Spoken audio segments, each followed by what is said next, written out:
7 year king. SOMPA 101.1 e watakwa SOMPA 103.3 eno watakrade SOMPA 106.1 e watachima SOMPA 98.9 yebutu sunyai SOMPA 90.7 e wankranza ena SOMPA 101.3 eno e wadoma hona doma FM 100.7 wono nso gina mu je kase kama ato apete ena kanehia ban radio so ejina mu dendenden wan kanehia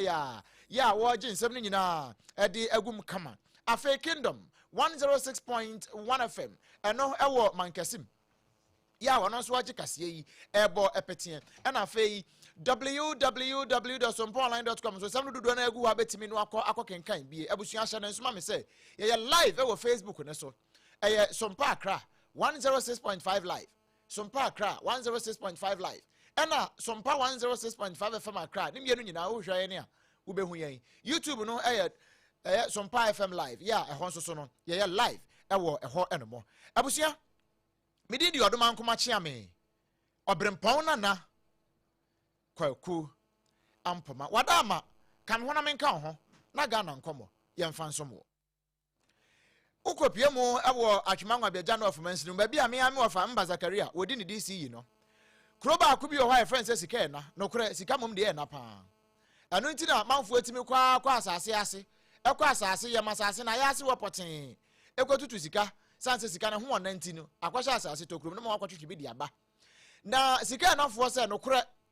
akwan ye de ba wo mpatam ho no sa abanya meye kwan pa mfa ma wono a wo munim nuamba ka akira ban enu achi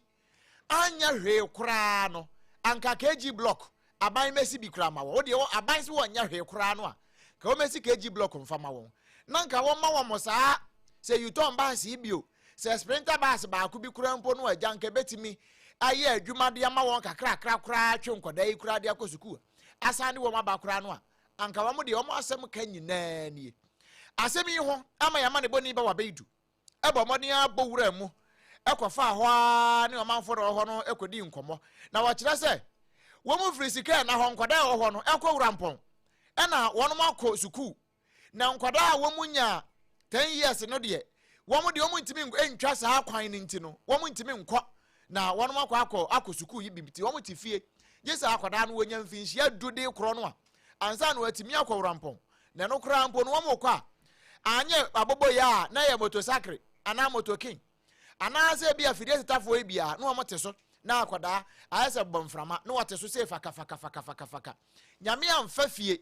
na se wokote tope eno nso akoya asem kase pan e de abeto abusunya so na se makra wono kwa wo so kra de ene ye mu anka kra esan se ode ne betena bobo ye mu ana se ode ne betena moto so fidie setafo de na akode nka fa ne hye wachi na fakọ na ba pemfo na wo aka no ubesi de na ade na hye wachi ade no akọ eba ne se hadwene pa ne nyina so rapon ho ya e na wo mokọ ayasa bia o suku aye rapon ayasa bia rapon ade papa bia ni wa e wo sika na chese se sika kro ni sika na ntino ene ma papa nyina ho abọ won ne nyina so ho aye na e de ama won abusia join ye wo Facebook ne so SOMPA 106.5 FM Accra anasa SOMPA Accra 106.5 live and on YouTube no SOMPA FM live na ba hwa de ma mesisi a enye o ekwan no enye wa hwe na bawa ba homa no so ma ye ne bawa nkobo bawa ma adwo yeso obrempong wa honam no boko de oba de adom me hoye mi so so hoye wa hoye mobo okurakura nkakra saa moni adwuma pa ja sei wa mo se ya mfa ma okura no a ya konfa wo se fa Development Minister for Ghana bawa bedu na sika na hokra no ye kọ ho a ye fa hen ene ye de akọ ena wo kọ ye no de no manfo ne se wo obrempong ma na wase na minti achiefu a wotie SOMPA ene enwumbre na menka se sika ye na eyikura wa atwemanwa de agya nof abato peso aso na me no enam se minnim kuro ni mu yie nti no da bia meka se nkunkum a ehye ekura bia so no eho na mebo aprafo isan se omo so omo ka Ghana ho na omo to aba sa sika ye na ye ken wotie akira obeka se kura ewu akire pi na nso ni akire na nso kwan ye de kokko nti na kan se na mikoju kunu ho no na ka mabọ no eche otwe hu ni na ne se ka enya de se kokurum ho ni na fa ne se ekwan a ekọ sika ye na ho no obrempong meka se eye kwan a enye miam si machi nemum sika ye na kwan eye kwan enye na me kire ba bi sika ye na wa obempon ubetumi afaka everybody kese akwa akosi biem so number 1 usi number 1 a ansa no afọ metu na moto no wonnamu a no akwa akofa banahene na afi de wapie kwa pa ufuru kwa pa na afi de wo kọ eye sika ye na na se wunim ho so a sani enim we me de me kokosi wo fen so na mafa moto wo fen so na se akofa bonsia ne yɛ de mu a ne yakwa kopie rapon be dia nkwara no free sika ye na ba school no nti wujuru rapon a afi de wo fo rapon people no wi a wonsa nifa so wonsa benkum so na je se wuwura sika ye na kuro ni mu ano no na ɛhɔ ɛna sika ye na hɔ meka se ubetumi so afa ataase so akwa kopie sika ye na hɔ nti no ɛkwan ne de bebre na obrempon meka se sa kwan mi enso nya mabɔ nyina enye kwan a eye kwan mi enso kokurumpo no ba ku se kura ni ho a meka se yetwa so yopo eda so meka se ka tumi ka se ne no wo ka me de ko sa sika ye na kurumo ni nyina ye abubo ya anase moto a ye de etwa kwan eno na ye ko sika ye na kurumo no obrempon se me du wura sika ye na kurumo a nyame aya adom ebra omo chichen kane ndie south stretch ni nyina meka se kane a ewo kurumo nanso ade e mo da sani abrabo etumpon na etuhwa no sika ye na fo ni bi ene sen sani me free mama no bo ase me kan ye no me kura no a menya pemfo a me kokurum ho moto no efa mi free offense so ede me kosi sika ye na owie no sa de me baaye ni free won na ka ma bono nam 200 cedis na emergency ato oba pemfo na owo sika ye na moto sika ye na so moto dia ni kurum ho se issue si a je so mo free bonsia ana se eye rapon ana se offense ne nkwa ado ansa na moto ni bia tumi aba be form wo mpotem ho nti opemfo awaka no na so omo pre bibi ma na ba be fa na ko hospital yesi moto ana bobo ya eno na aka bi ma pemfo kura wukuru mo ne ka se fi ampo di omo nyem kura no musuru isa se o benyem ama moto na abefa wo ti anyi na se won kwa kwhwere wa na no so ye kan zenji je o ja awo na wuska na kurum ho eno da nchen ya mo frɛ wo kurum ho obrempon mi ankasa eno about this time na nam kwan no so na nkola nkum a omo be se dumiensa omo nam kwan tenten a ye rapon e ba besi eye sky na ho obrempon e kwan no so nye na nsuo nya to se clear won se mo fra no mu susu ande ono atete kora ho kora no na mu na oba tan do dwa ne ba so onko school e wo rapon kwan tenten so yi na akwara no beba no akotete na piaba obrempon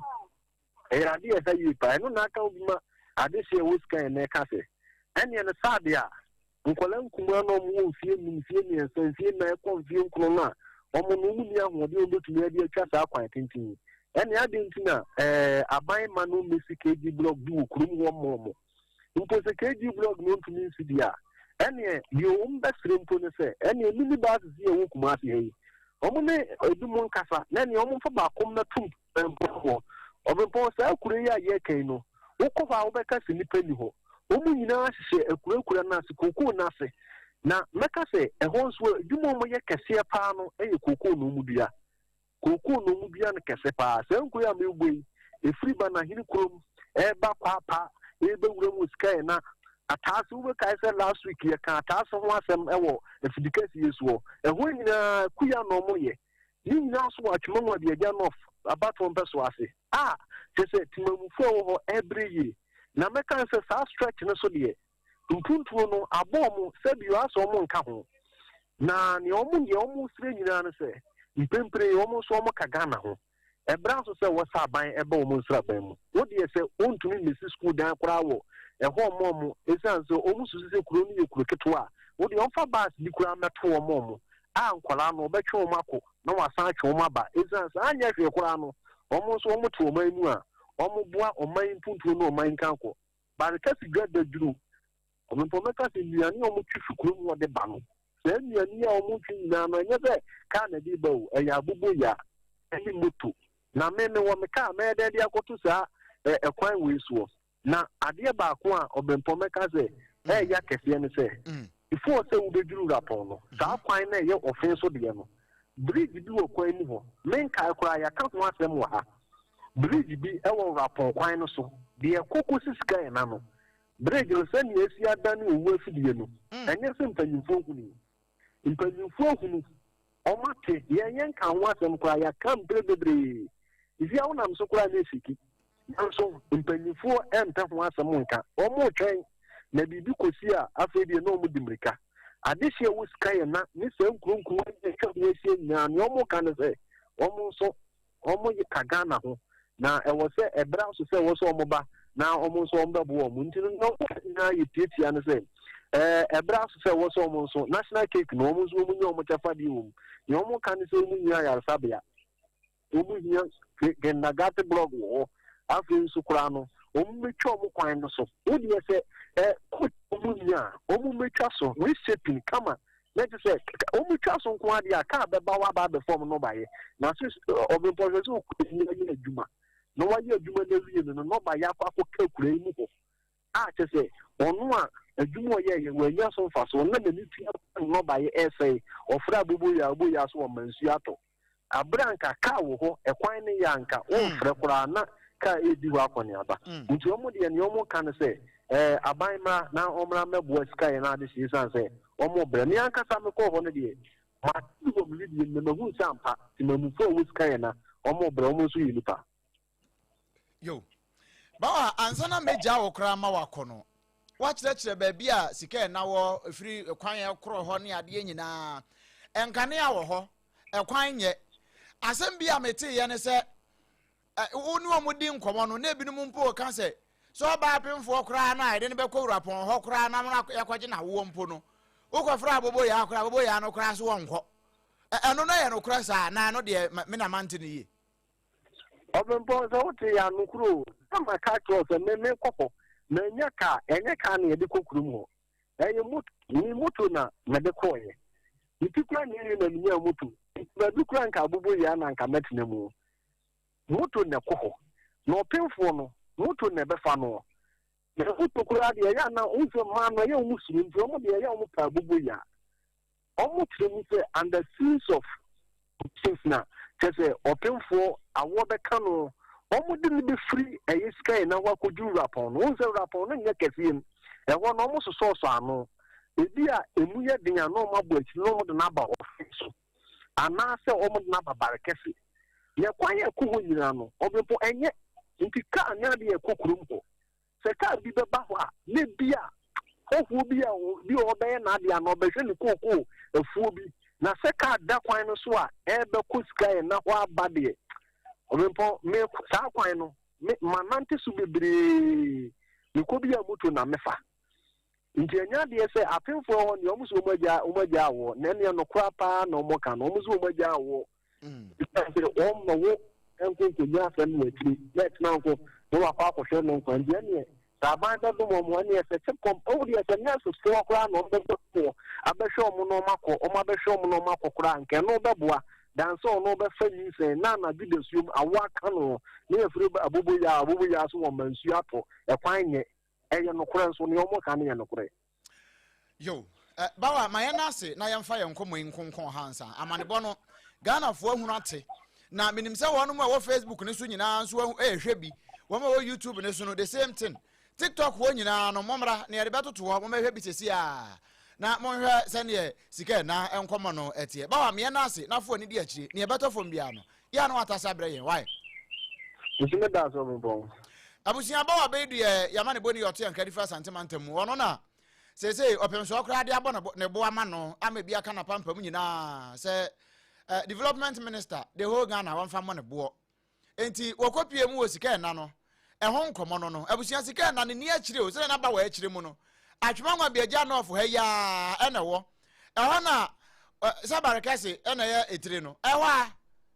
barekase ho no barekase nchen ho no a ufiri barekra ko rapon odi wurawura mu ko no emu nwa bia sa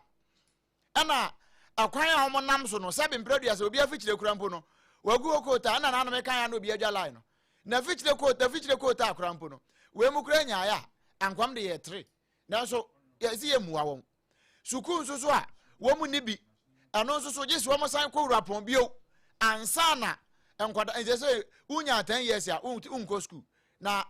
yɛ no ana sɛ na ame o de ma yɛnkɔ ahoma no so ebia na bawade wabɔ ne tirim ana wabɛka san nkɔmɔ nyinaa kyerɛ yɛne ɔnabo Ibrahim Sumaila ya wɔ no yɛ assembly member osika na lecture area hɔ yɛne ne kɔbɔ nkɔmɔ wɔ no deɛ ɛhɔ no wɔteɛ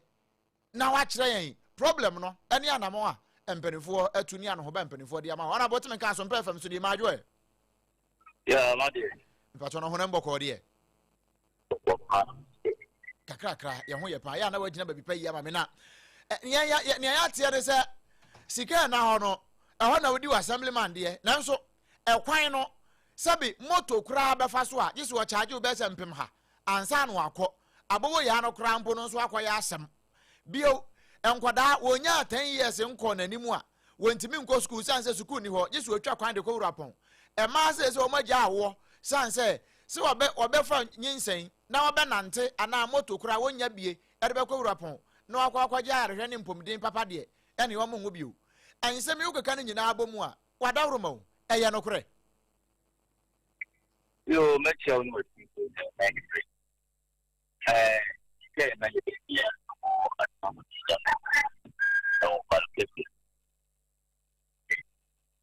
na ɛnyɛ kura a ɔmɔtifi aso nneɛma bebree wɔ a yɛlate ɛwɔ yɛ mantam ɛkwan a wokan yɛkwan a ɛbɔ hɔ no ɛkwan no yɛade a ɛyɛ koraa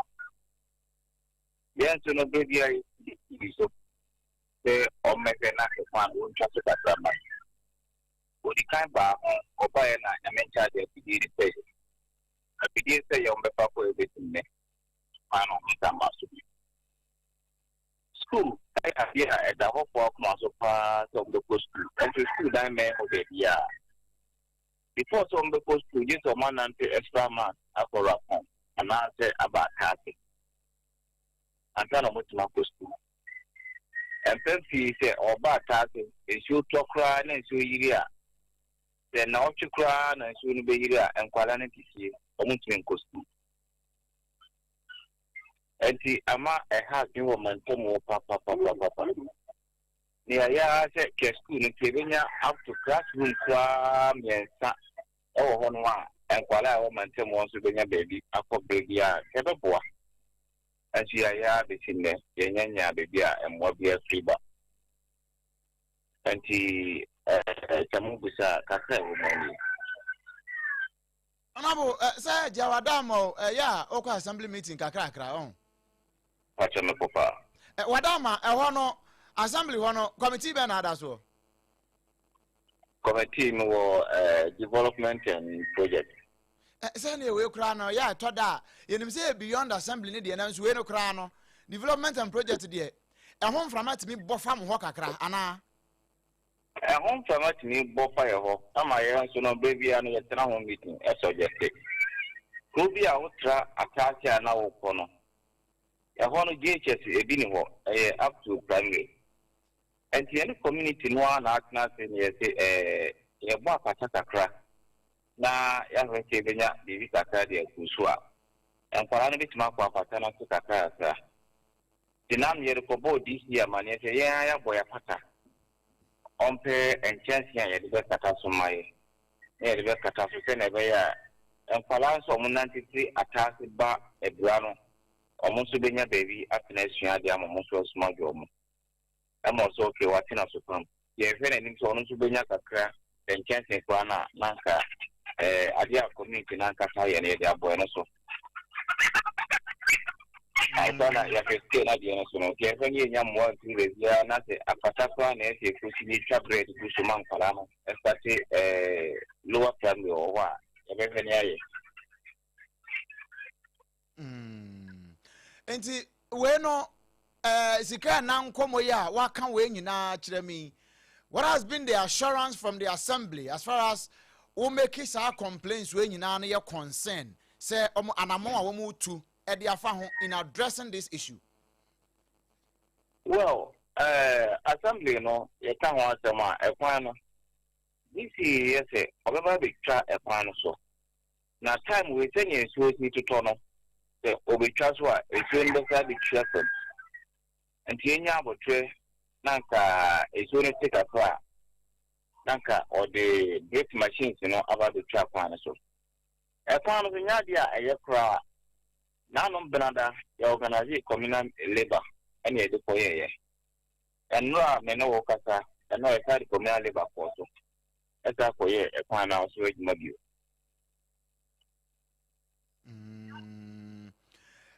ya na ekoba ne sei ya da bia ya na meka se ekwan ene ho nkomo sei no emu fa no an kase no de eye beyond assembly no esa na mpanifo no ma yete ase mo try say mo be engage the authority beyond assembly nso ana ano de wadaroma yen try ta ana se misi wo ha through a duty na daily die na ya fe ha de paswa ye be ya mana bo area of no okay enti sesi ha no o manfo yi anamon be na won so wasan tu se waka corona ofiri ho na akwa ata asese ne no waka ho niama ye de aboa ne mum ba bia sika na ho na nkasa no school sem no a sese wam se akoda nya 10 years a won ma ne nko school man so atwa awo sese ya no ne edi kan school sem no nso mayire mo se ne mbaba pata bi na ma peja people teacher fo bi no ma church o ma de ofie sa ma ma na what school sem me ye nyam plan sa ye se sa atanti de no kiro wa ye ne empanyifo so okumo so atanase na ke bia ye no plan sa ye be si enua anase ye be nya pillar class in 1 2 3 4 ne ya fe abedi akata so a na ke ye hu de be ya fa no so for the meantime njana bo no ya hwa ni mungosi da ben well no atanti de no ye de letter comedy yeah, and no other president come near Catcher no so you near attention in answer for Kudi now. Okay. Enti sesi ai wa man for to abama wo sika na wa mutie wa assurance be na ade be ma wo mo efa wo mo nkomo a wo mo de ato anim ena bio ekwan no a ka mfa so abobo ya akra no jesu abrofo so kakra ansa na wafa ne ma ma moto no kra de otimi keka na adwen kire wo ya se o manfo se nke be ya nka ade ai uko keti anasa ukodru bola ho krempa kasi ye lodu ko buo kro mi kra nke nkope baako mana mfa meto ekwan no so kra ma wo mo a ko mbe fa na saa no assurance be na nka ade be ma wo I know the any okay no we don't bo me ma ho den so there amen so many assembly no collaborate ni ya hwe ekwan no enkwala ni ntimi fa ko mu school then you can say akwala ni mumia no munyi ni se we obetima nanta ko extra mala school no mumane nko enti eye na kinyenyo obi domfo bi so amana boy ni benya ka dada di kra dia to ka no so na ka boa na fa school ko nkwala no amaye dia nka be boy yin pa yi ene no bo sima baako fasi bibi kire o ma Ghana fo ni wiase nyina etie san hwe on live on Facebook ni YouTube ne so na ka bibi kire aban boss wadaroma ibe fata konya isu na yatre dana manyina na yatre ona wonsa mobi ske na yo ahochire mbebe sudan kra dini ko ye kwa no enya dia eyemayen ke ankwala no be ko school a enfi oto ne di na watwe a omuntini ko school ke be stre obi a obetina abo yen bia no yeguso ke tente kwa no benye bia ma ya bo ye di enkwala no betina na omunso asua dia yenim tenye omunso da kunye enti ye be stre obi bia obetima ye mo na adom bia no ye hwe n'anim Honorable, me na senior fine commonsia. That you be sent to us. Why? Madam, Yo, you near telephone, you answer that. So I just read about church and say, and some also they are 2 years at the Amaya. But any penny bonk away a young for Ibrahim Smiler. One and we assembly member at the Ma Adesia, a war Sikana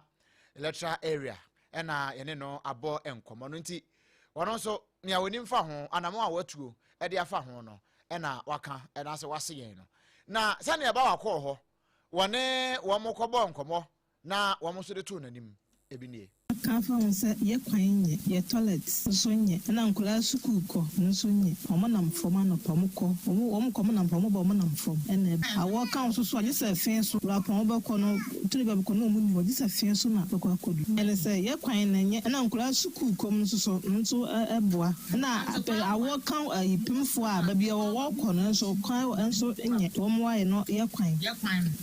ne metima kan se ye kwan nye kwan ye dia binya moto abubo ya be ma school fo nkula ngitwa se mu na otima ko school duwe nkula kwan nye kwan na meka me anoa manda so mbuso ameka na ye nsuo bi nsuo no eba nsuo wa papo nsuo ndi nya bi sa na de an ye kwan yinse ka ya se kene bi ni kuruma se bi a nye wurapon a ne ye ofin so ne ye kwan gise fin so ye kwan nye ntira gise moto ba kura no abebo nkola mu ntwe sika nko kwan ko lapon twa kwan ko lapon kwa tintin na ne so no kura ebu da atwebu ba ye kwan a gata wo mu li gata mama ye ne sa ndi so no eto a ne anwunu na eno ayi li na ede ba ofi okay no hospital just say awoka obi a wan tena moto so a just ye do wonante ko lapon anase kokote. Distance is okay for African people. I mean not here me ba no na ama me nyin se wochi na say ye do kwa na ye de what tena moto no pay for tena moto na ske na kro na masa obi ti down in e dan no ma me tim no enframa efa edue be boku no wan tena wo free wo sa ndi obi so tiachira sa hwe ndi papa we stool here nothing obi ma be twa kwadu ka kese na no the ye nkola bi no omo obi ma be twa kwadu ka kese sa wo do be etu ne eto so na omo de kokote wo akoton body ne to so na obe kwa free ase akoduru kokote kuru mo no ekwan so no na bo nse oloku eje sunya kwan no mu a ebe fa ase sa oba obe jatu obi anje chanko school rapo e fra hasken but onso le desiasia ha no yenso ta yentime enye da nyina na ebetimi akosu se ekwan bi da ase ha yenso fa hoyi chamja fom so ombe boye na yensi school dan ha na omunya ye kwan ne mai omesi pipe so ha mai na we nyina kansen Ghana nkomo wo mo so duru abato so aye de ballot box kosi wo mo mkoto abawo we mu nyina ye de ballot box ekosi wo se wo mo nto abawo eko kanse sia we offended sia we ni abite na hot dia ma no enti we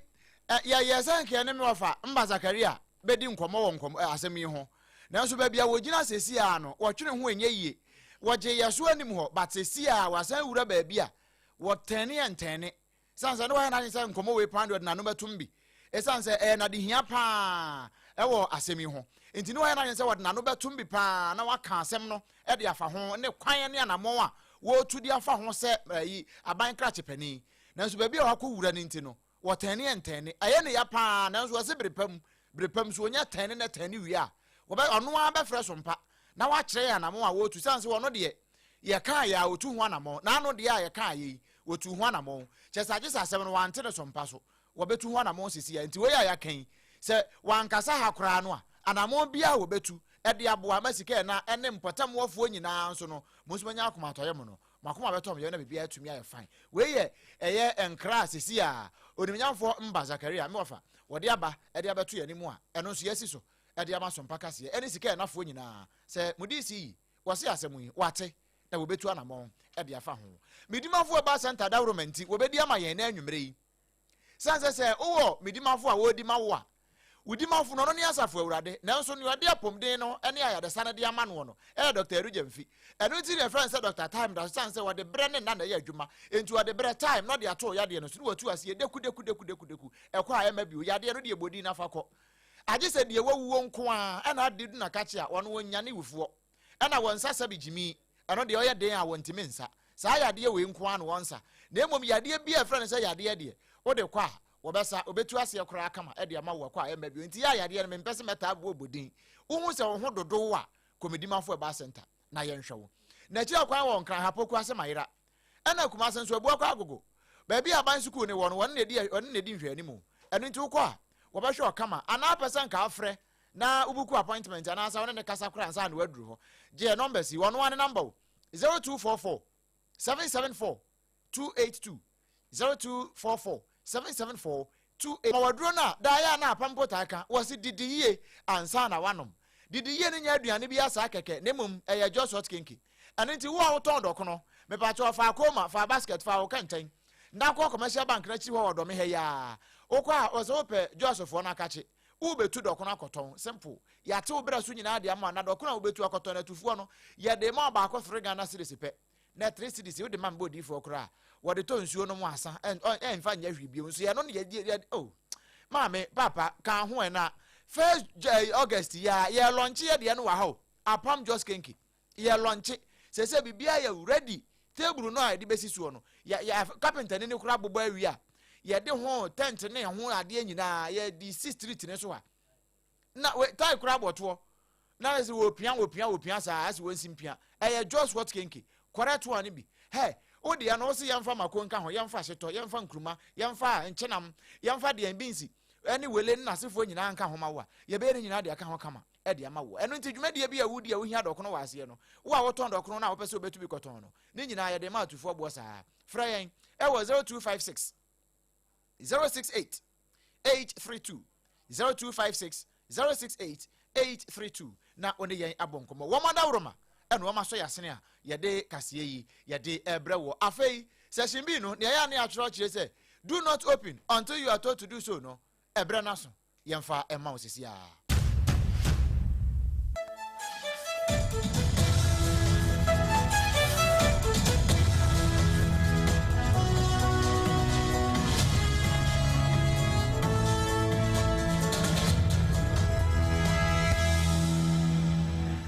Eno sano emra eno ntine ka cho say do not open to this page until you are told to do so fa to so mieno ye duru so ka se bo no ne dua ne nyina ene ye sane modia ma sha den so say sompa fie wo ha ne nsia ekiriponum ene ne nkura bata hodo nyina information centers ebeburu wo twe ho nwi wo mo nyina so fa bie obia be di information akumsado mas city ho a Emmanuel City edidem ena Kenstan so be di atum e wodro man kese ebusua ye wuram wa Ghana mampeni His Excellency John Dramani Mahama na boboa no gonja de hye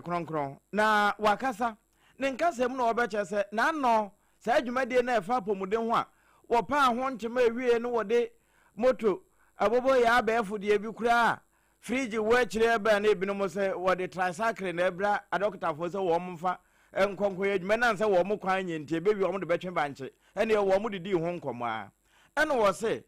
senta so nkon nantinti saa Mahama kes na wo pa ho ntema no enye se wo mapa ho ntema keke e de ehwe chip compound afi polyclinic se wo ya de ya wo de okwa de hia ne se wo din na de wo ka de be kire na fi ya hwe wa wuntu akapre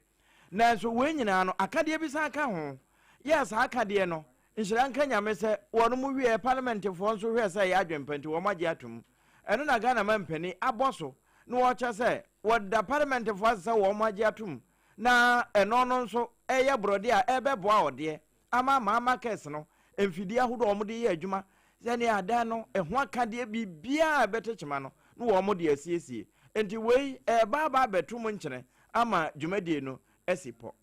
We are also learning from something. When I was vice president to Professor Tamils, we spent about $250 million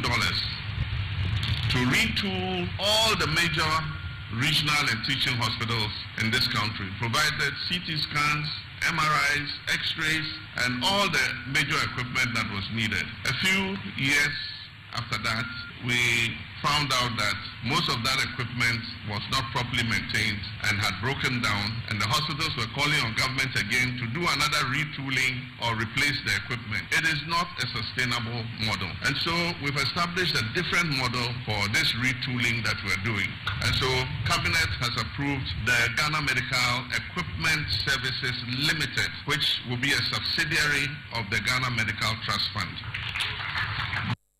Enti sankomo nyina kopie ewo kolebu bra wo mo pass ha cardiac catheterization laboratory nano no na Ghana mampani obi esansebi ye ko ensem foforo mu na yinromu ewo sikasem fotosanfo de mo meyi eye Dr. Kasiel Atofosin wakasa eden samo todwa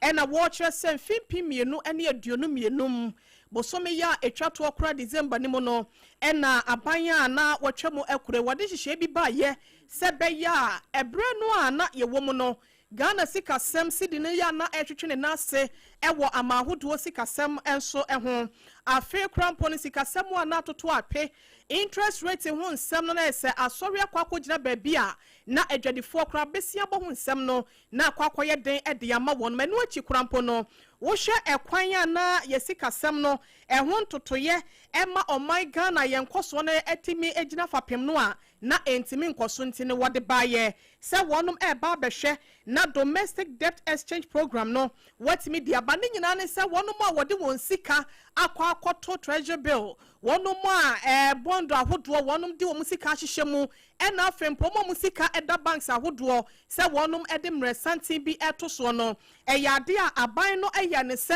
enya ade a wode bema wonum de amachuo wo ho no esanse Ghana sikasem sabre no na chese enhyeda enyina ne naso muhu ye empanyimfo ahodo ya wonum akoma hu migye mu ewo adwuma mu no wonum to mo hugu monte so ye ne nyina da so mpakase ye de ebo bo se wonum so mo mpere wo mu ejo mu sika e de akwakoto eye paracetamol kode ene ho keka ye sanse wonum adwuma ya wo ma ye de am my Ghana no ahodwo wonum na sane a wonum asia krom sika ne de aban no entimi emfa akotokoro biada ena ne wonum ses kwan biala so ne sayo so nte no aban no agina ne nan so e ma sa adwumadie no wokura mu ene ye kasai fotosanfo e de atodwa se sa enhyehye no emfa ho ne amanfo dodo ya wakasa ho no ebitimi gina ye se misika no de awo ho no mesan e de ma aban ne besia no de ahyem atoto sikasam e ho ntoto yeye na etimi aboa amadache no wanya ne moho emprenu so na etimi aboa amoma sikasam so no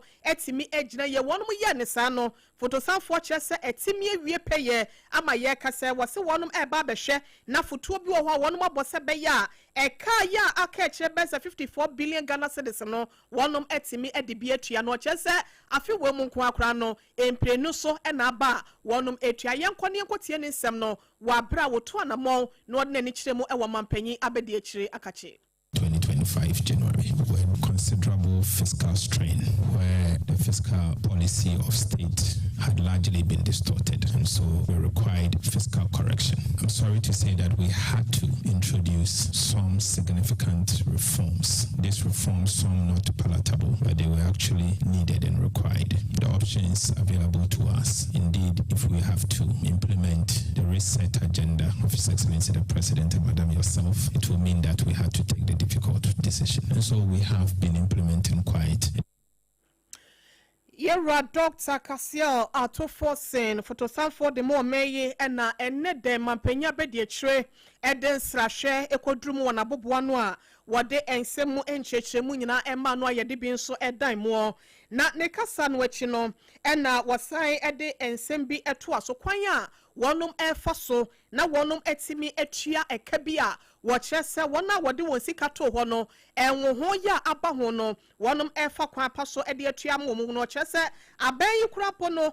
bosumi mienu ya etwa mu no me kye February ni mu ho no wotua 10 billion Ghana cedis na wo kyerese wonum esa hwe ni mu kwan se eye agas bosumi ya yebe wura mu no na wotwe dikan no anom behwe na 10 billion Ghana cedis biem wonum etimi ede aye no kyerese de aka ekye ni nyina no enkakra wokobenum so behwe na watimi etuka na se ede amamanfo. Beyond that, our debt was a major one, and so we saw some significant amount of harms. For example, this year we had to pay Eurobonds about $1.4 billion debt repayment alone, of which we have successfully paid that. We were smart enough to pay one before 31st, even though it was due in January, but we had to pay 31st so that it will serve as a major relief for us going into the year. And then we paid one just last week, another 700 million. So about 1.4 billion has been paid. That's what was due. Then we also had two significant DDEP payments that we have to pay, 10 billion Ghana cedis each. So we paid one in February, and one is also due first week in August, another 10 billion cedis. But I'm proud to say that we are prepared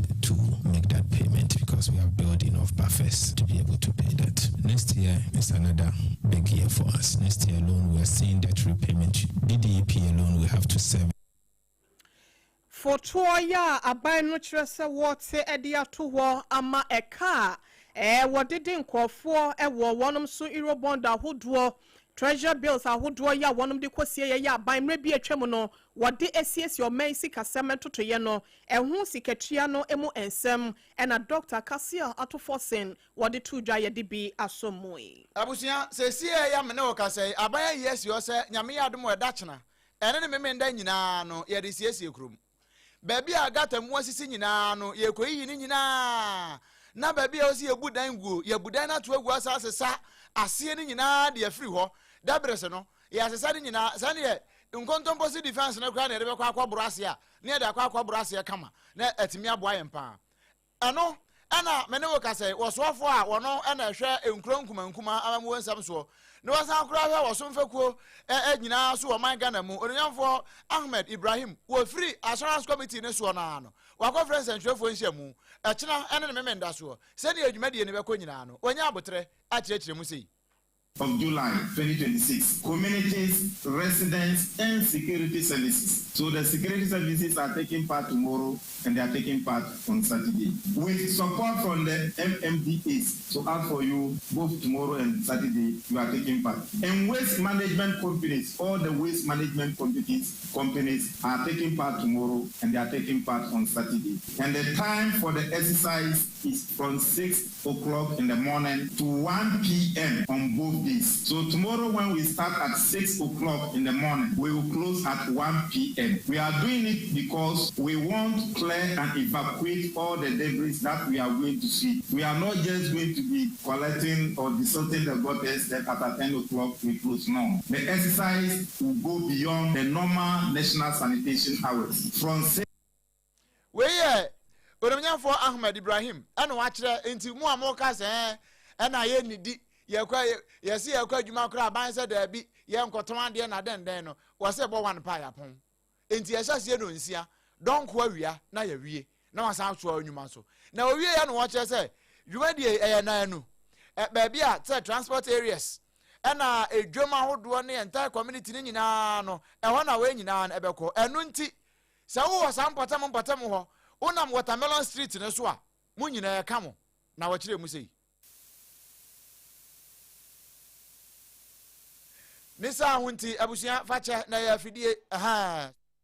na yankɔ ahoma no so na yɛne nana ɔpɔn kyekyeku yɛne no ɛnkɔbɔ nkɔmɔ sanse asɛmi wɔno na dawroma ɛna wɔkɔfa ne nyinaa ɛna wɔde ɛbrɛ yɛ sɛ atomu na sɛ yɛmfamfam di a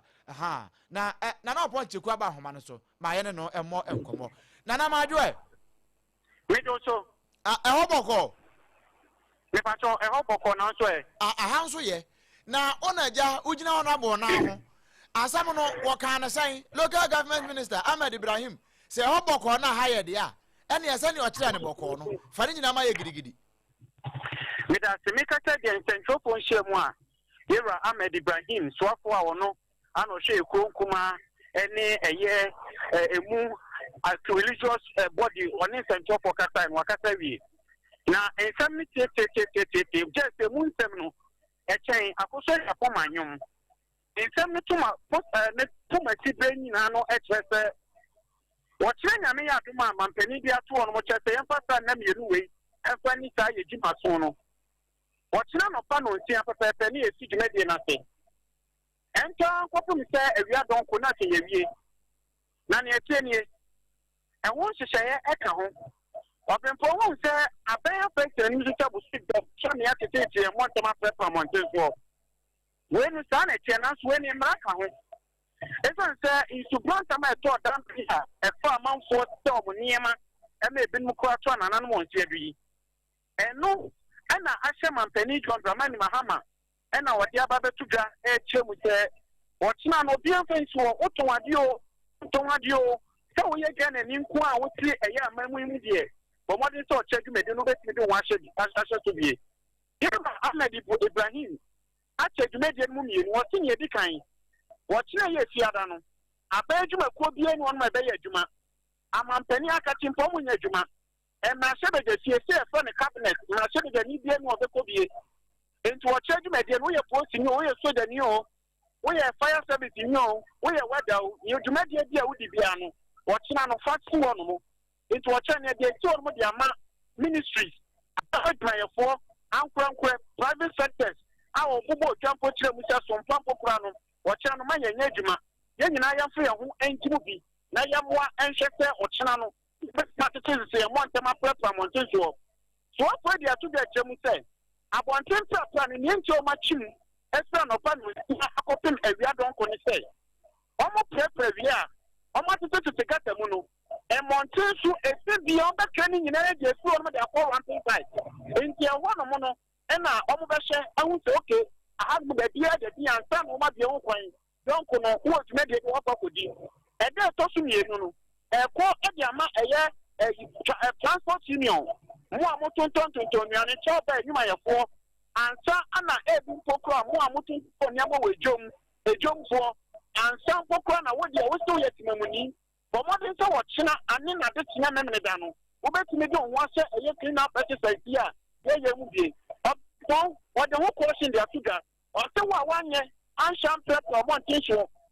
And so, one about the tissue, our Bubuana, and Yamranu Bedi. You bet you watch Nano, yet the work was a video Nano. Yade, say, which me, and your Tissumudia, that is what to look. Into what children you may be a Penidia to a muchacha, or my money in a young fan paper, one tissue.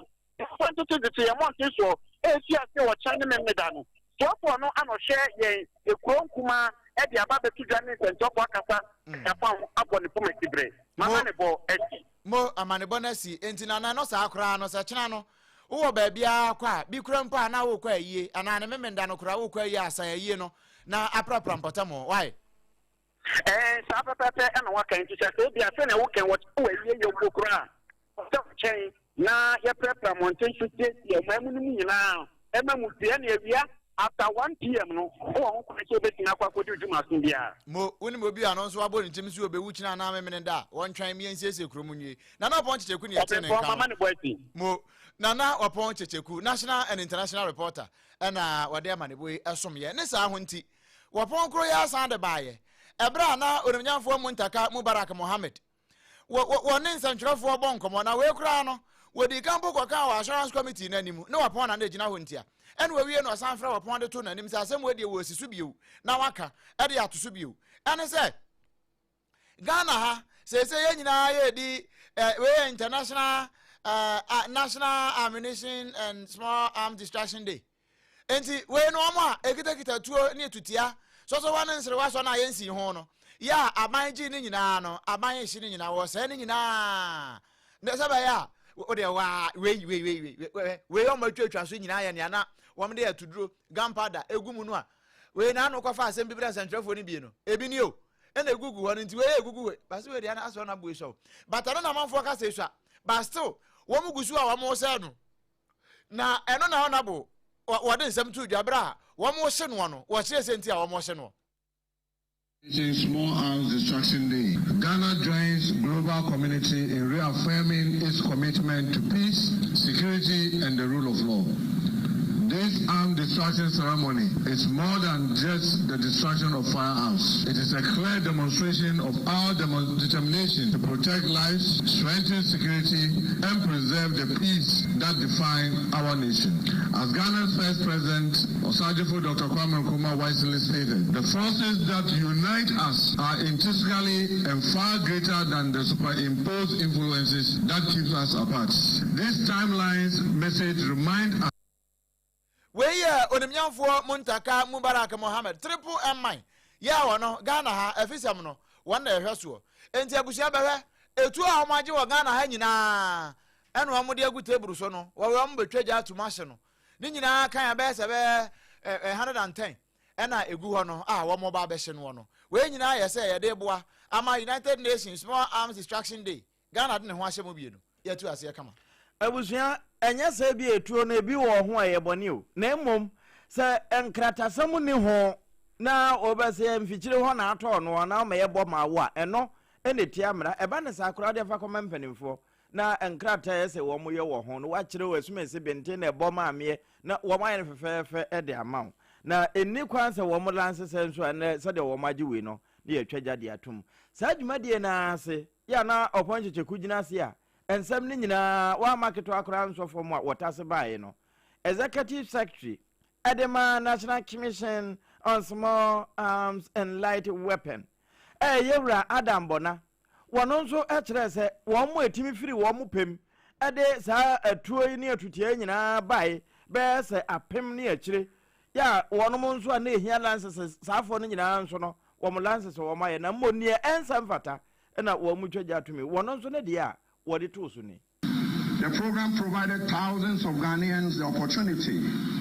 to voluntarily surrender and regularize their unregistered firearms and ammunition, demonstrating meaningful progress in arms control, in how arms control could be achieved, institutional collaboration and citizen participation working hand in hand. The destruction of these firearms represents the next critical phase of that national effort. It ensures that weapons surrounded during the amnesty program, together with firearms seized during law enforcement operations and obsolete state-owned weapons, are permanently removed from circulation, eliminating the risks of diversion and misuse or criminal. If national arms destruction, when can I have and a one more year no na point to Kujina and 70 what is some year. Enkrapumpuni matama ya ensam dodoɔ na ɛna akɔso na ebi ni sɛ nnɛ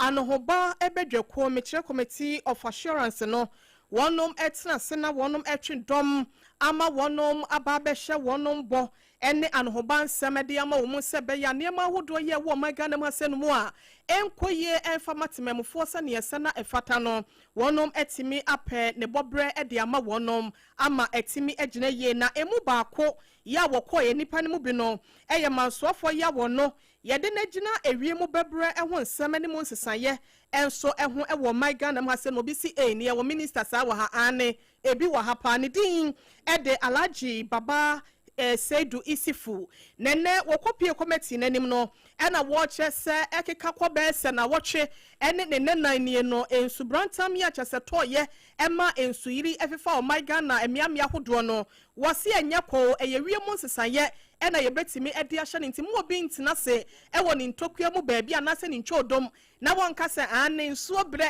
ena chese edro no susan na atue nti no enti na ensu yiri no eba no wose dabi ɛwɔ sɛ yɛhwɛ ne yɛde nneɛma egugu n'akwan mu na wɔkyerɛ sɛ mɛkɔ nso no yɛ a yɛnkɔ ne bi sika wɔno ne bɛrima yɛnkɔte aduro ma wɔno ani sika nti no ɛbɛhia sɛ amaama bɛtumi aba bɛsɔ ɔman Ghana yɛ mu ne yɛtumi ahyehyɛ yɛ nneɛma yɛ ne bie mu nso no sɛ sika ba ne yɛde ma sɛ yɛmfa nkɔbɔ ɛho bra a nneɛma ahodoɔ sɛ gatas mu ne yɛtete anaasɛ deɛ bɛ ne yɛde sika ne yɛde aboa ama nsuyiri ho nsɛm no ɛto atimi atwa no ɛwɔ sɛ mpanyimfoɔ di akyire deɛ wɔka ne pɔtɔ kasɛm sɛ follow up no wɔse ɛyɛ ne saa ɛbɛtumi aboa ama deɛ esi na no dwoada ya etwa mu ne na wɔtwe no ebi entimi ensense bi yɛntie baba ne nsɛm a wɔde to dwa.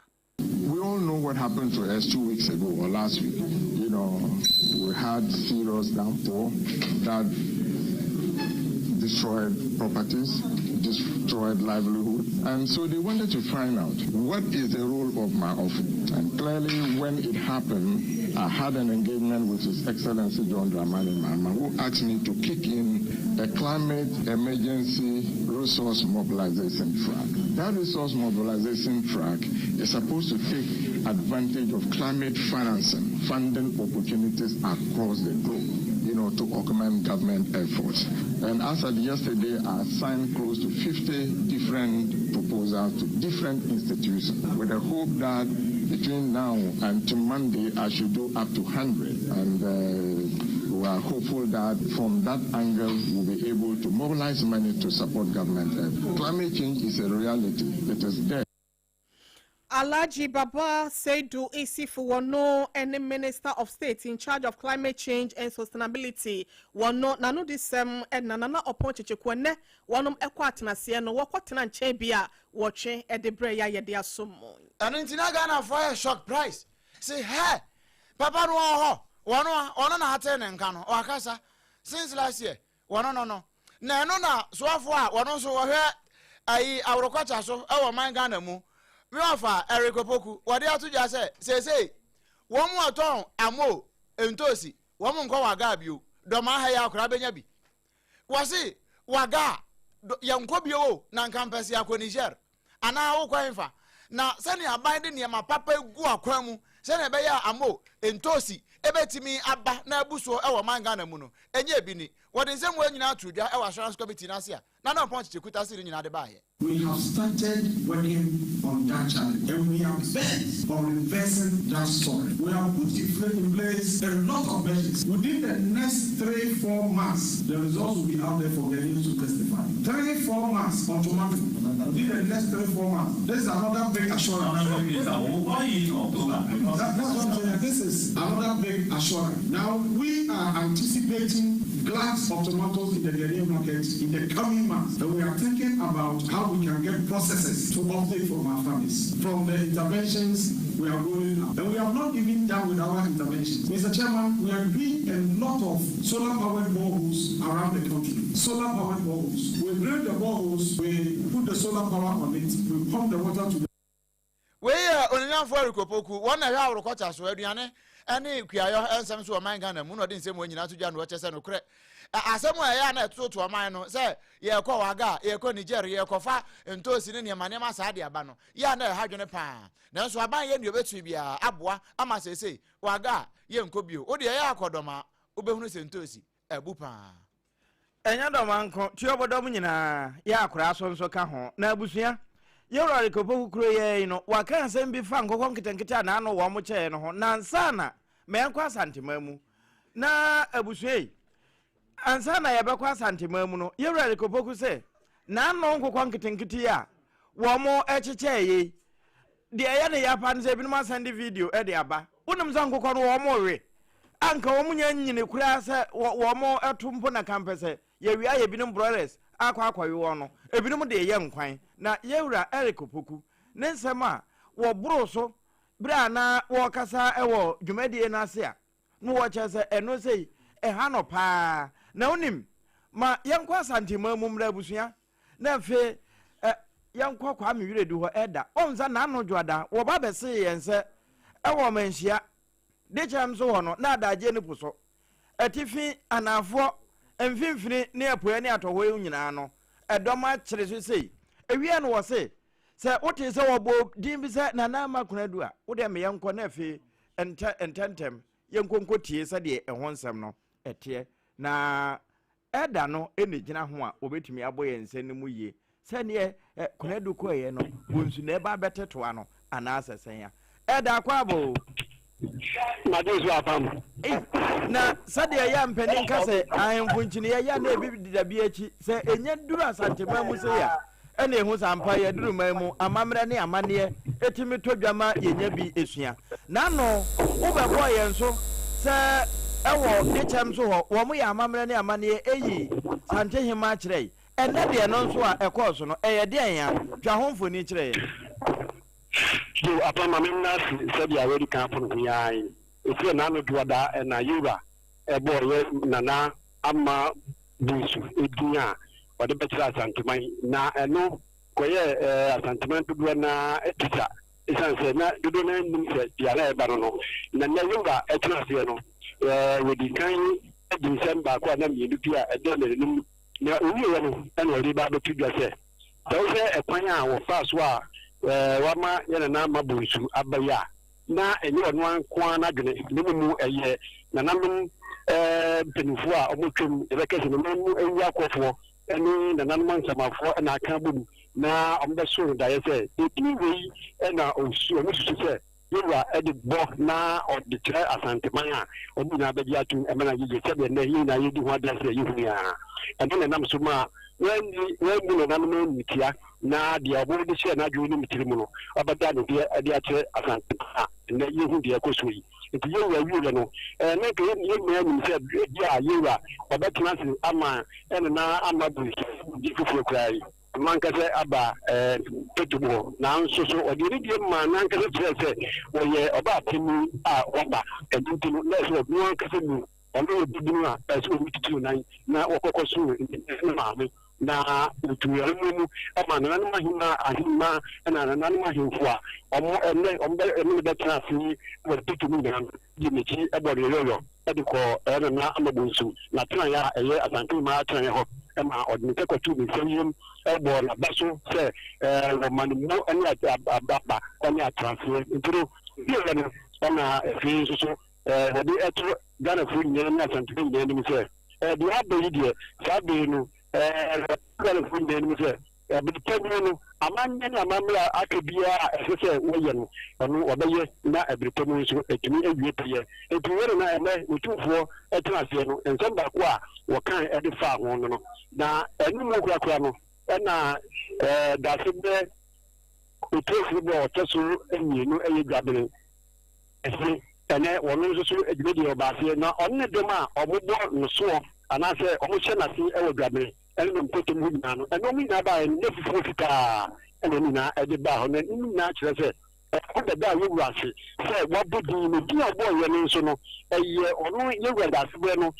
do tiri mu ono bata na konya no ono na no senior sabe no orufa na konya no me benim pon ene ye mame a ene ya bo du fi asante himan eti wuyi eno sufiri ho no mo a empempi no hima na oba nso so a woni ne ebu man nso so no ye gabe mahin ba hima no woni nso so ni ne pipo ene ye mame ama busana ye na si eno ti ne ti we twebufu ama na tonko mu a ese so wode nsabeto ye wensem no wode na se dia wa ya ma na bu so do so dodo wode na se bibiri a bi nka akiri na no mahima o fe se dia nini ono ngase nini pipa eyere na ohima no nka nti ekwa animu na nso so ehuda ne ehu ni gintino wode nsabetu ye wensem esa so ko no ani nia eba nchen ekobo na wa tu no a na se aye mu die papa e wa sentimenti afam metumi akasa na de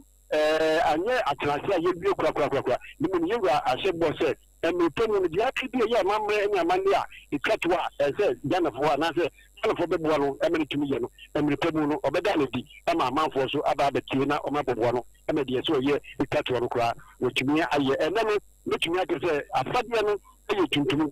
a dear, a Mahina, Gabi Mahina or Bayan, and any Tika for now, on Bayan, or Mono Mecan say, or Moye Fufu, which I say, if you remember him into Mother Dacia, a dear and Castle, it was Antivema, and then I will meet you, Papa, was Antivema.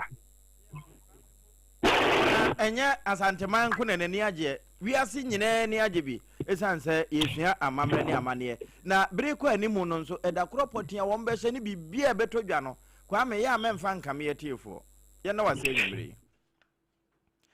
Eda Alexander kwa me redua wono no de enya duru amamre ni amane ese ya entime mfana fikyire kura ogina ho fra asase etoma akosi na wie alpha omega na wode ehonsem ni nyina eto aye no na nsana mebo wo so se yewre kopoko se na nonko nketenkete a wo mo cheche yi ebinom de antimi anya twan honhom antimi antwan amammo na anyini amfra nto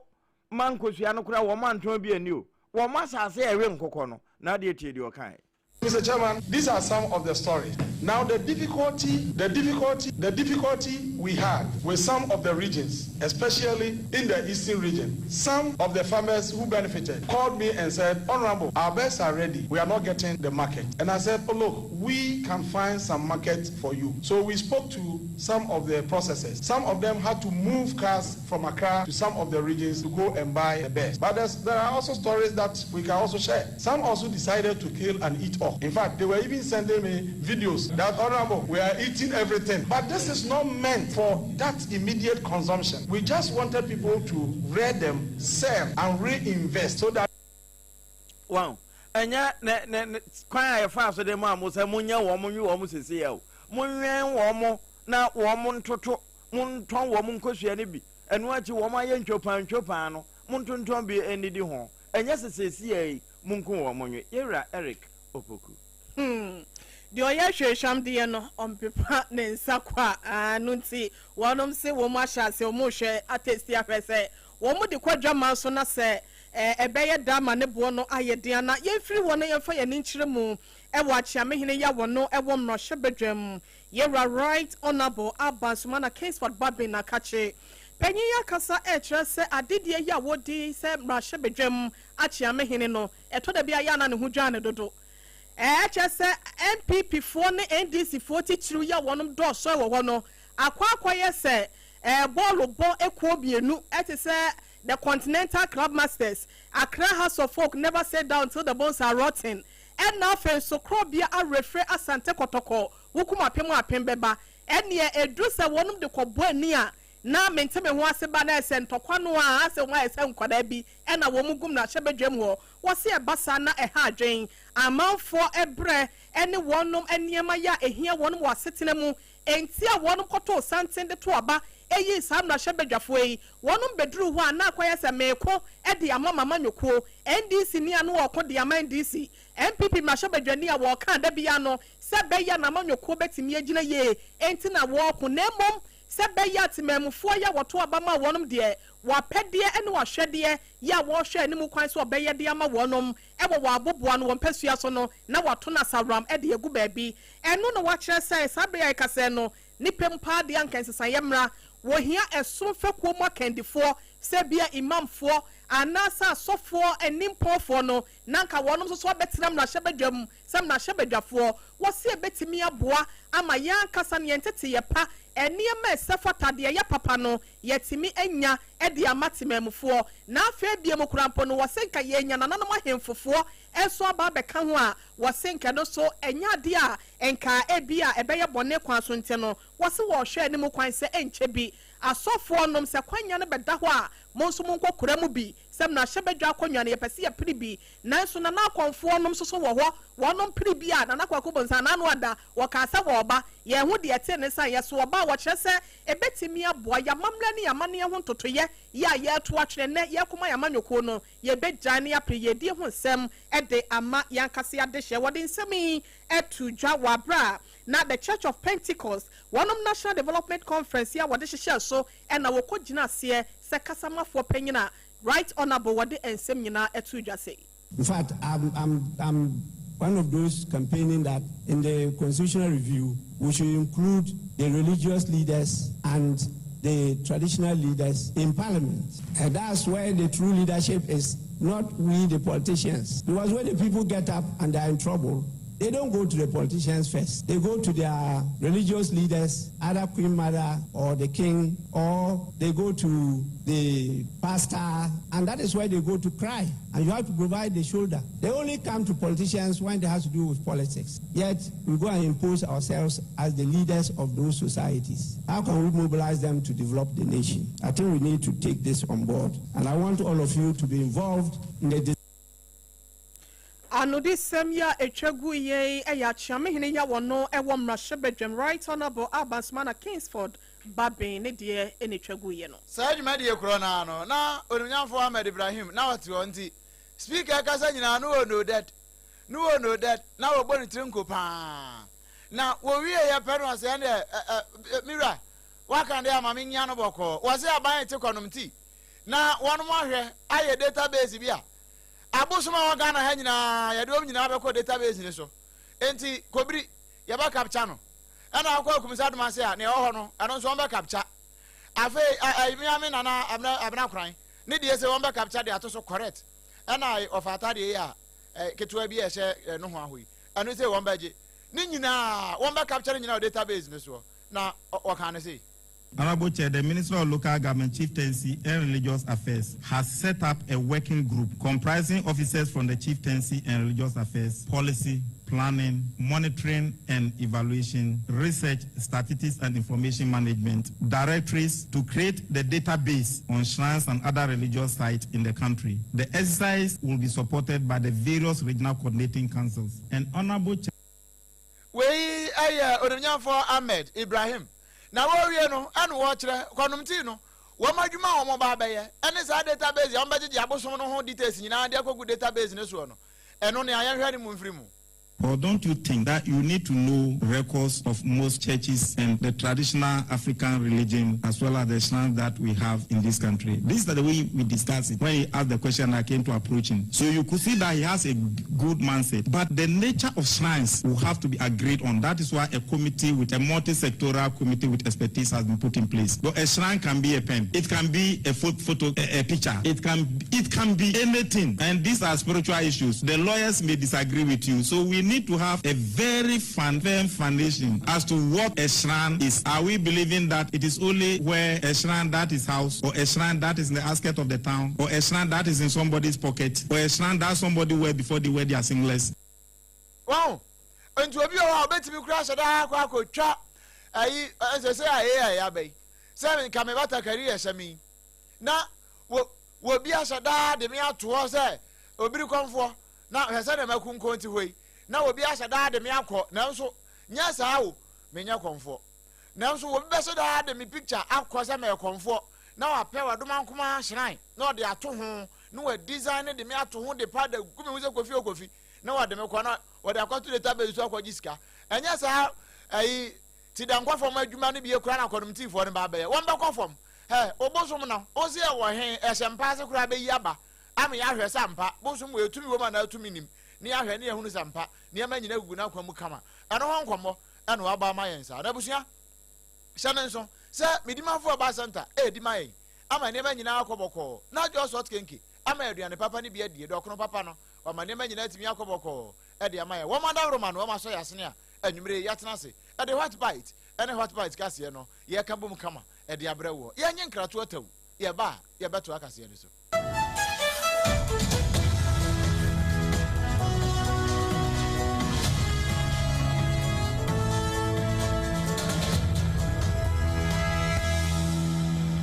Point homeopathy clinic Ghana had the obi enim say ye prostate na baby omutimi ye screening ema hu ni ye etu ase a na ye endpoint homeopathy clinic anase ye kidney ye liver problem wo fa baby e na adjujo na de fa ne premature ejaculation no a ba ma bi a wo ne wodofo akwakwahia asa wo di ne ho agro asa wo to nte ene ye bra endpoint homeopathy clinic na ye moa wo ema ne mema mo pa wo ye endpoint homeopathy clinic wo mo dem fua yare bia infections bi ne wo ho anase bia wo hwa wo fa baby na adjujo kidney problem prostate de ye endpoint homeopathy clinic kuma se ubehu endpoint homeopathy clinic e wo konoma bohia e na akra hanso so de wo mu ginamu ankasa e wo spinter zebre friend share signboard no hudu na ubusasa wo pe endpoint homeopathy clinic obia e be kire for endpoint e wo 0244867068 and 0274234321 endpoint homeopathy clinic wo mu demufua 21st clinic yes sciatica expert sciatica no o nerves na wo to ase na fa wo siremu na fa wo nansia besi ase ho no se ho techema eno ene ye fa ne sciatica na etimi bubu o to ase ka wo se dwe wo siremu wo je wo ba bi a enye na no na 21st clinic ba ye adwuma pa wo mu ye nti abaso bo magye no wo Ghana ha ene amono ne enya asem ketewa wo mu je international awards ahodo wo mu je local awards ahodo na anu nso na wo mu bie the only sciatica research and treatment center in Africa bibrim ha no ebi ni ba bi a 21st clinic nkwa wo mu de bibiduro ene besa o yare no masa de machine aka ho yare sabia yare bia wutimi de kɔ ne mama de ba ko a wo magidi wo mu pa no sciatica ena stroke nso de kwa diabetes ne hypertension ne ade Ghana ha ba bia wo mu ho enkran ha se ye wo Tantra Hill runabout se wo free enkran ba ye wo wonsa ni fa so wo frama saman so na ba nso a wonsa bonkum so ho na wo behu ye 0540311311 0540311311 There's a 21st clinic. Still, woman is sciatica expert. Endpoint homeopathy clinic. Ghana had the obi enim say ye prostate. Na baby omutimi ye screening ema hu ni ye etu asia. Na ye endpoint homeopathy clinic. Anase ye kidney, ye liver problem. Wo fa baby e na adjujo. Na de fa ne premature ejaculation no a ba ma bi a wo ne wodofo akwakwahia. Asa wo di ne ho agro. Asa wo to nte. Ene ye bra endpoint homeopathy clinic na ye moa wo. Ema ne mema mo pa wo. Ye endpoint homeopathy clinic. Wo mo dem yare bia infections bi na wo ho anase bia wo hwa wo fa ba bi na adjujo kidney problem prostate de ye endpoint homeopathy clinic kuma se ubehu endpoint homeopathy clinic e wo konoma bohia e na akra hanso so de wo mu ginamu ankasa e wo spinter zebre friend share signboard no hudu na ubusasa wo pe endpoint homeopathy clinic obia e be kire for endpoint e wo 0244867068 and 0274234321 endpoint homeopathy clinic wa mo dem fua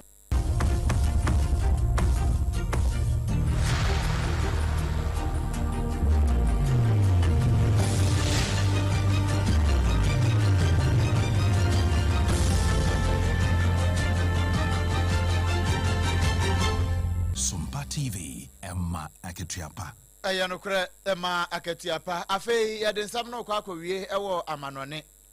sabre ya me ne wo kasa ya yi straight off omuso asam kase asi ho na watwi tankers no maakoma akomiensa shape de ni bie ana wɔn ato bombo missiles no de akɔgu mu a wɔn nyinaa yɛ attack wɔn na ne nyinaa ne sɛ me wɔfa America mampani Donald Trump wɔyɛ sɛ wɔn no tit for tat wobɔ ne baako a wɔbɛyɛ yere abɔ okutu ama asɛm no bɛyɛ kɛseɛ paa na sɛ Iran foɔ wɔn ba World Cup ne bi enti wɔn hyɛ daa egya yɛ bombo ne toɔ wɔn free World Cup no mu no ɛna wɔn kɔ fia na wɔn hyɛ aseɛ totoma ne US foɔ na nyame ncha de sɛ baabi a yɛbɔ World Cup yi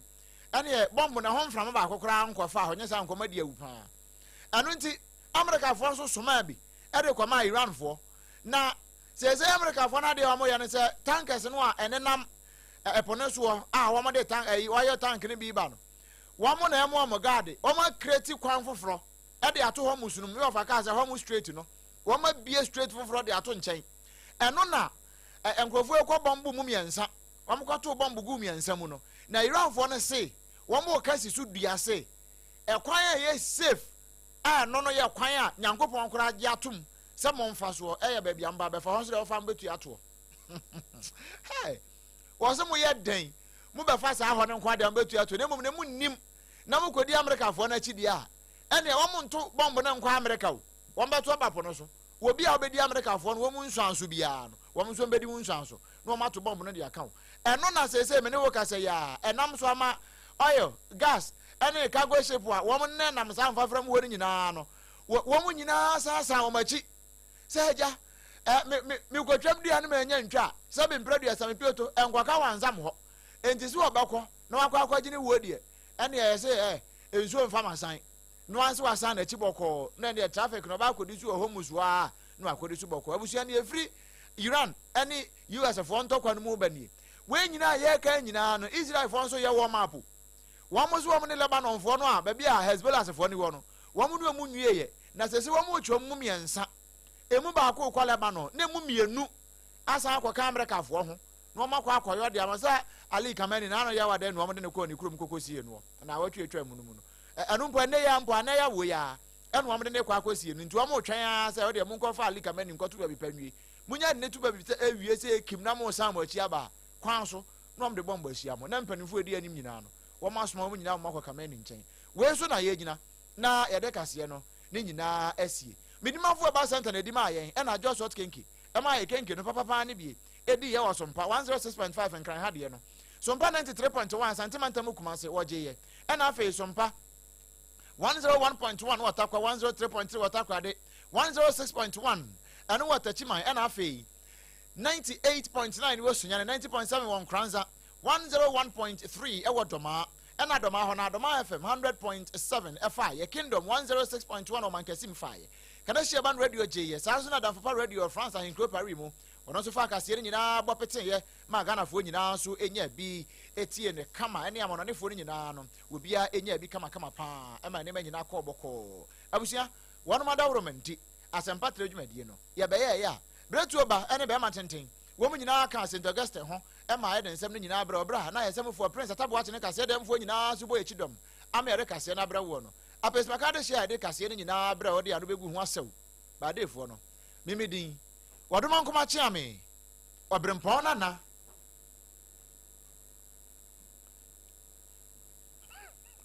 KWAKU Germany, France, Italy, London, Canada. Eba adensi ho niema dia. Obia se nana kojejesi company limited. Na matese wo bie depo kesie bi e wo kasoa. E ho na wo bia koto adensi ho niema. Na eye no kura papa. Oh, eye no kura pa. A police station in Chenhua. Ei, e ko ba sempre mo no. Onye mereda. Hwe, we kura no miense